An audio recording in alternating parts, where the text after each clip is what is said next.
নতুন এসে আসলে এফোর্ড করাটা এখন আসলে পসিবল না। 20,000, 25,000, 15,000 টাকা এসি।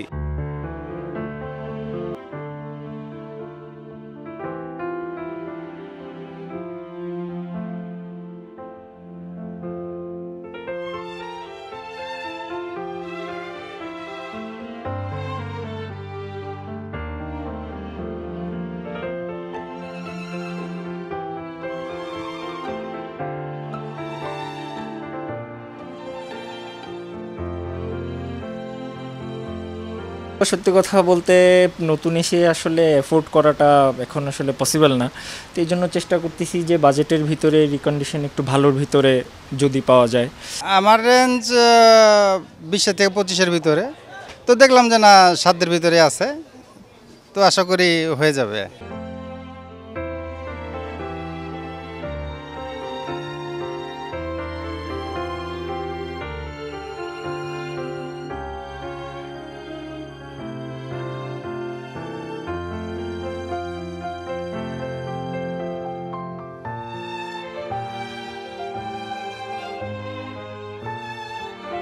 আমাদের থেকে মধ্য ফ্যামিলির লোকজন এসিগুলো নেয় এবং ফ্যাক্টরি গার্মেন্টস টার্মেন্টস যারা সেকেন্ড হ্যান্ড বড় বড় প্রতিষ্ঠান অনেক টাকা লাগবে তারা আইসা আমাদের কাছে থেকে নিয়ে যায়।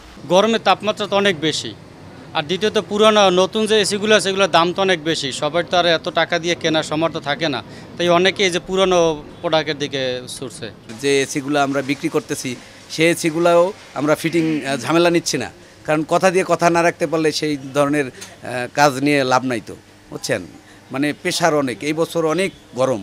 যার যেরকম সামর্থ্য আছে ওইরকম অল্প পয়সায় কিনে নেওয়া যায়। আপনার ভাড়া তো মনে করেন যে এই এখন ভাড়া দরকার হয় না, বিশেষ করে আবার অনেক জায়গায় অনেক এসি লাগলে ওই ক্ষেত্রে ভাড়া নেয়, দেই আমরা ওইভাবেই। হ্যাঁ, কিন্তু ভাড়ার চাইতে কিনেই নেওয়া যায় বেশি এখন।